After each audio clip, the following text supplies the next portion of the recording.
Olá, você que tem acompanhado nossos cultos online, graça e paz. Hoje estaremos dando início a uma minissérie de mensagens no qual o tema será a voz necessária. Durante essa minissérie de mensagens vamos estar caminhando sobre os profetas e ali pensando sobre como eles foram a voz necessária para aquele tempo e como você também pode ser a voz necessária para esse tempo que temos vivido. Hoje vamos começar essa série de mensagens sobre Amós. Mas primeiramente a gente precisa ver um pouco e pensar sobre o que é ser profeta. O que é ser essa voz necessária.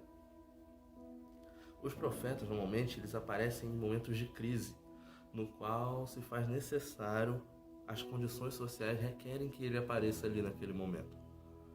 Os profetas eles têm um discurso muitas vezes muito crítico e duro a quem está ali de forma como a classe dominante.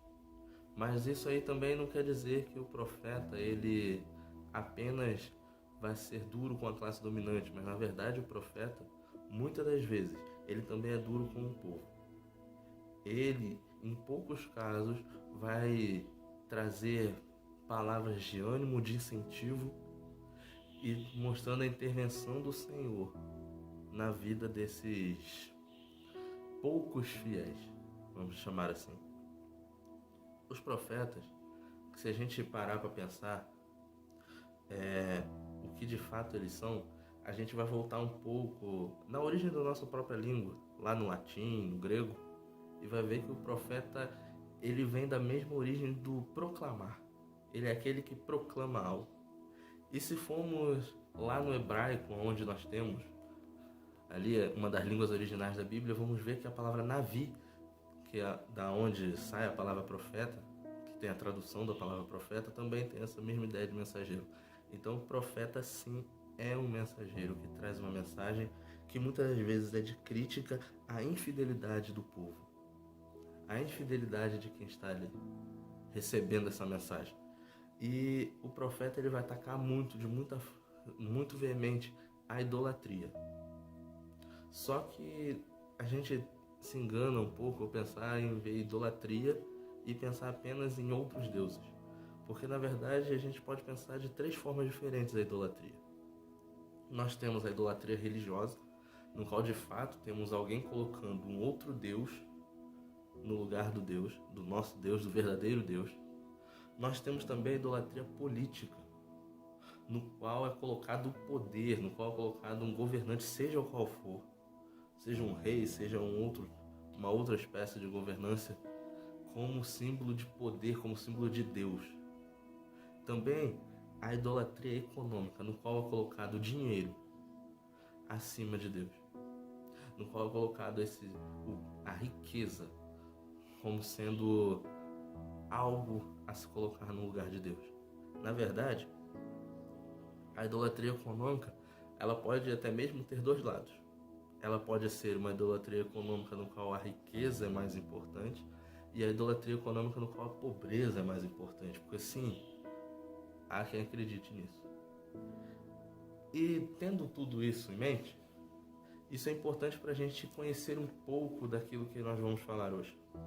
Porque Amós, que se você abrir muito bem a sua Bíblia lá no livro de Amós, lá nos profetas menores, Amós, aquele livro que a gente roda para tudo quanto é lado e é difícil de encontrar, a gente vai ver que no versículo 1 do primeiro capítulo, Amós é situado ali durante o reinado de Jeroboão II e de Uzias.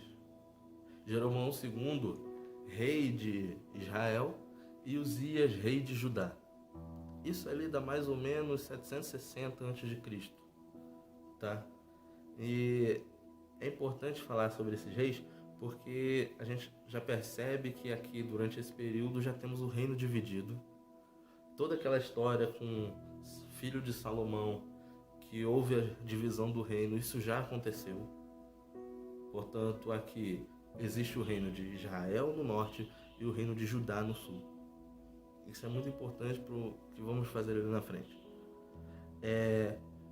Aqui a gente vai ver também que durante o reinado de Jeroboão II, ficou muito clara a divisão entre riqueza e pobreza.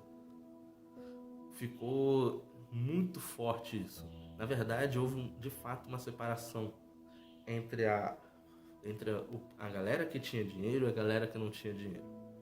Só que a gente vai ver que essa situação é um pouquinho mais nebulosa durante essas profecias. O significado do nome de Amós também é importante, porque vai dizer: o Senhor carregou ou o Senhor protegeu. Tá? Sua cidade é Tecoa, como o próprio versículo 1 diz, né? Esta mensagem acerca de Israel foi dada a Amós, pastor de ovelhas da cidade de Tecoa, em Judá. Ele recebeu em visões 2 anos antes do terremoto, quando Uzias era rei de Judá e Jeroboão, filho de Jeoás, era rei de Israel. Então fica claro que também, para a gente se situar bem, tem esse grande terremoto, que provavelmente foi uma destruição muito grande, pois é citado até mesmo em Zacarias, outro profeta, lá no capítulo 14, no versículo 5, a gente vai ver Zacarias citando esse terremoto, dizendo: corram assim como correram no dia do grande terremoto. Então, para perceber como são entrelaçados todas essas coisas. Mas, vamos lá. Amós, a gente primeiro precisa conhecer um pouco ele, como bem disse. Amós nada mais era do que um vaqueiro, um boiadeiro. Ele era um pastor, como o próprio versículo 1 diz, então ele tinha ou cuidava de um rebanho. E ele era também um cultivador de sicômoros, que é um parente do figo. E isso mostra que Amós era como uma pessoa normal, como uma pessoa comum que estava ali rodeado das pessoas ali. Ele era uma pessoa normal. E no capítulo 7, nós vamos ver ali, no capítulo 7, o próprio Amós se descrevendo. Quando Amazias vai contra ele, dizendo assim: saia daqui e vai profetizar em outro lugar. Amós vai responder assim: eu não sou profeta e nunca fui treinado para ser profeta, ou não sou filho de profeta. Sou apenas um boiadeiro coletor de figos. Mas o Senhor me tirou de junto do meu rebanho e disse: vá e profetize ao meu povo de Israel. Basicamente, para a gente começar a pensar aqui, o profeta, ele é alguém chamado. Se a gente for pensar a origem dos profetas, nós vamos ter N origens. Tem profeta, como é o caso de Elias e Eliseu. Um encontra o outro enquanto ele está arando a terra. Tem profetas que são do meio do povo, como Isaías. Tem profetas que são de famílias de sacerdotes. Então, cada profeta ali, ele tem sua origem. Muitas das vezes uma origem normal, como é o caso de Amós. Uma origem do meio dos sacerdotes. Ou origem de famílias de sacerdotes, que estudou numa escola de sacerdotes, como é o caso de Natã, lá para Davi. Então, o profeta, ele tem N origens. A história do profeta, na verdade, vai começar, propriamente dito, no momento em que Deus o chama. Então, para a gente perceber que o profeta, ele não necessita ter um histórico de profeta. Ele necessita sim ser chamado. E nós vamos ver lá na frente uma coisa muito interessante que Amós vai dizer sobre quando Deus chama. Amós, ele é conhecido como o profeta da justiça social, e não é à toa. Ele, logo no comecinho ali do livro de Amós, ele vai começar a fazer um julgamento das nações. É justamente essa a expressão. Ali é feito oráculos, ali é feito profecias para as nações ao redor de Israel. Esses oráculos, essas profecias são feitas de forma rigorosas, são feitas como se fossem julgamentos de fato. Essas profecias são feitas como julgamento de fato. Elas seguem uma certa ordem de sentença do crime e do castigo, mostrando ali de fato o que está acontecendo ali. E há quem diga que de certa forma há uma divisão entre os estudiosos para dizer ali como é que se dá essa situação, mas vão dizer que esses oráculos foram feitos em momentos separados. Outros vão dizer que esses oráculos foram feitos na mesma sequência, direto, assim, em cerca de 20, 30 minutos, foram feitos esses oráculos. E, ao meu ver, eu gosto de pensar que, de fato, foi feito de uma vez só. E aí eu gostaria de que você se imaginasse nessa situação. Como assim? Você é o povo de Israel. Você está ali diante de um profeta que vai dizer as profecias, que vai soltar aquilo que Deus quer dizer. E esse profeta, ele vira para o noroeste e solta uma profecia contra o seu inimigo. Ele vira para o nordeste e solta uma profecia contra um outro inimigo. Vira onde o sol se põe e mais outra profecia. Vira onde o sol nasce e mais outra profecia. Vira a sudoeste e mais outra. Vira a sudeste e mais outra. 6 profecias contra todas as nações vizinhas, contra todos os seus inimigos. Contra Damasco, contra Gaza, contra Tiro, contra Edom, contra Amon e contra Moabe. Povos inimigos. E você já está ali festejando, falando assim, o Senhor ouviu. Os nossos inimigos serão derrotados, os nossos inimigos serão derrubados. E aí ele vira para o sul, região de Judá, sua nação irmã, que também é sua inimiga. E ele solta mais uma profecia. 7 profecias, um número completo, um número perfeito. E você pensa, acabou. Somos vitoriosos contra todos os nossos inimigos. Porém, o que você não espera é que ao invés de 7 sejam 8. E aí o profeta, que tinha virado em direção a todos os povos vizinhos, a todas as nações inimigas, agora vira para você. Agora virando para você, solta mais um oráculo, mais uma profecia. E pior, contra você. E a pior profecia de todas, e a maior de todas. Essa profecia é tão grande que faz com que todas as outras 7 sejam apenas a introdução para o que estava por vir. E aquilo ali é contra você. E essa profecia, que eram de fato contra a crueldade da guerra, contra a crueldade daquilo que as escravizações estavam, que aquelas nações estavam escravizando e maltratando, agora vira contra você. Diferente das outras, o que ali era Deus julgando de forma todo-poderoso, como sendo todo-poderoso ele julgando, como sendo o juiz da história. Ele, na verdade, nessa 8ª, nesse julgamento contra Israel, ele se coloca ali como vítima.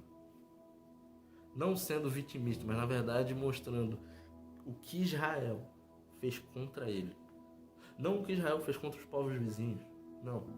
Mas sim o que Israel fez contra Deus. O que Israel, quando fez, quebrou essa aliança. A aliança, esse compromisso que tinha. E fica claro, quando ele vai começar a falar isso, ali no capítulo 3, ele já começa dizendo, por acaso 2 pessoas podem andar juntas se não estiverem em acordo? E aí começa. O julgamento judeu é assim. É dessa forma, justamente. Alguém se colocou ali e começa a mostrar suas queixas contra aquele povo. Mas aí você pode pensar, mas que queixas são essas? Como assim queixas?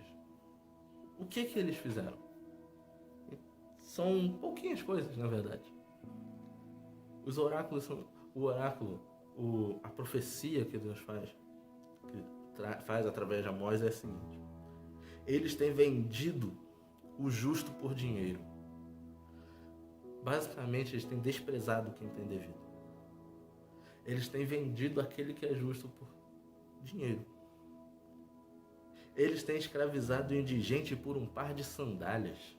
Ou seja, uma escravização por uma dívida ridícula. Um par de sandálias. Eles esmagam sobre o pó da terra a cabeça dos fracos. Uma humilhação aos pobres. Eles tornam torto o caminho dos pobres, eles desprezam os humildes.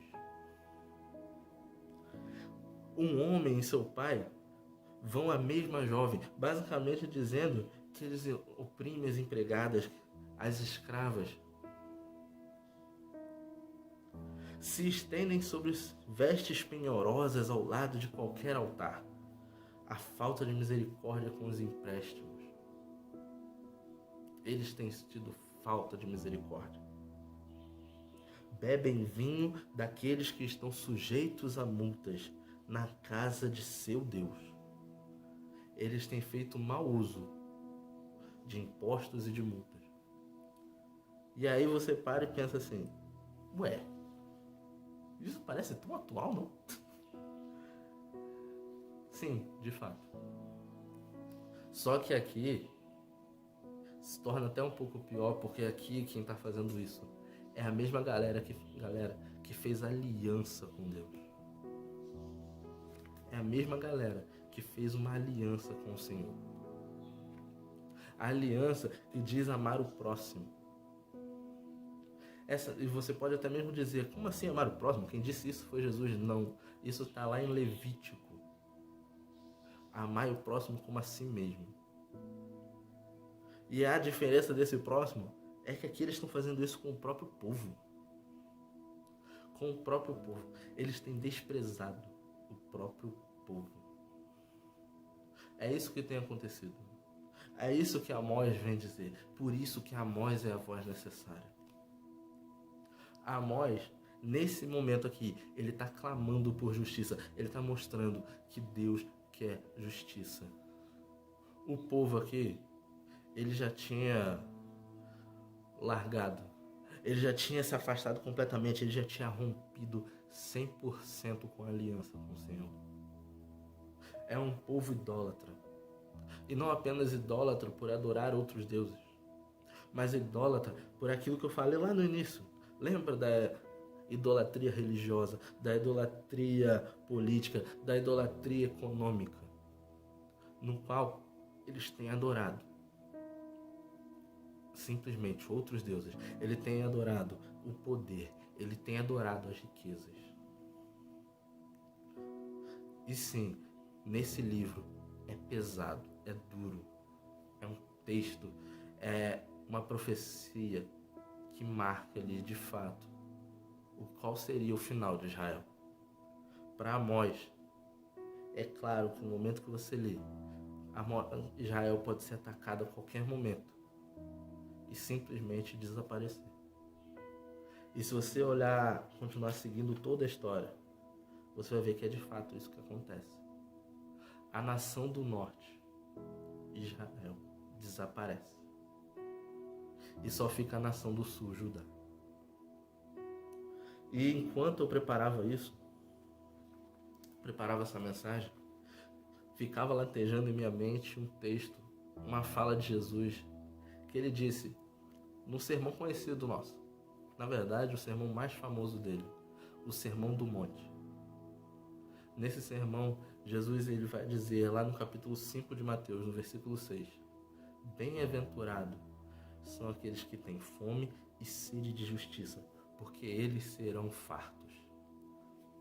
O legal daquilo que Jesus fala é que ele diz assim, eles não serão saciados. Ele não usa saciedade, ele usa fartura. Quer dizer que vai sobrar, que vai ter fartura. A voz necessária que tanto se fala, a voz necessária que foram esses profetas, é uma voz que tem que ter fome e sede de justiça. Hoje, nós somos cercados de diversas notícias. Na verdade, temos vivido esperando qual vai ser a notícia ruim do próximo mês. Qual vai ser a notícia ruim do mês de setembro agora? Qual vai ser a notícia ruim do mês de agosto? Qual vai ser a notícia ruim? E vivemos cercados disso. E nós, como os crentes, eu tenho reparado que recebemos a notícia e não clamamos por justiça, mas clamamos por vingança. Muitas das vezes nós procuramos a vingança e não a justiça. São duas coisas completamente diferentes. A vingança é totalmente de Deus. A justiça é possível, sim. Nós temos que ser a voz necessária para buscar essa justiça. Ao falar, devemos falar com mansidão. Ao falar, devemos falar com amor. E esse amor é o único amor que pode vir de Jesus Cristo. Nós temos que lembrar que nós somos a nação que carrega a cruz vazia. Mas essa cruz vazia, ela não é uma cruz vazia para crucificar o outro, que está pronto para crucificar. Não. Essa nação, ela carrega a cruz vazia, declarando que ela está vazia, porque alguém morreu nela e ressuscitou, e esse alguém é Jesus Cristo.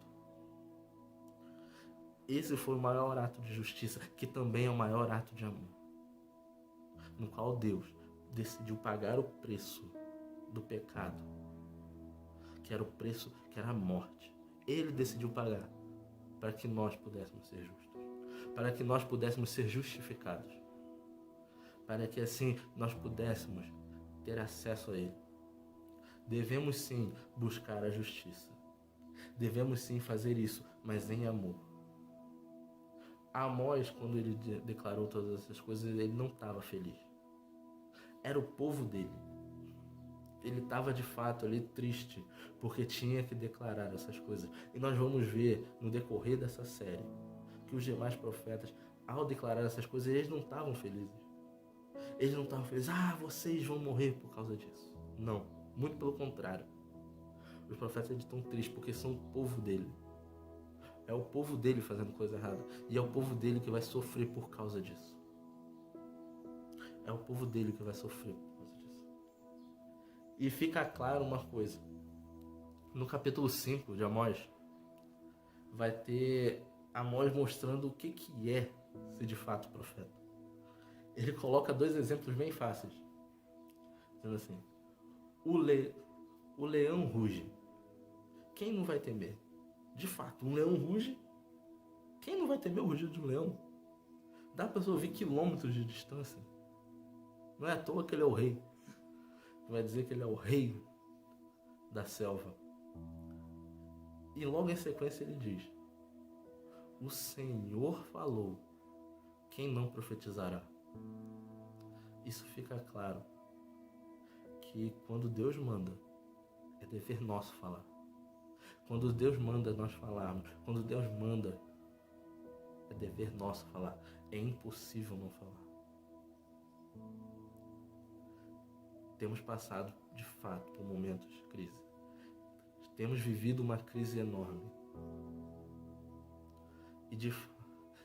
Temos nos preocupado com um vírus que mata a carne.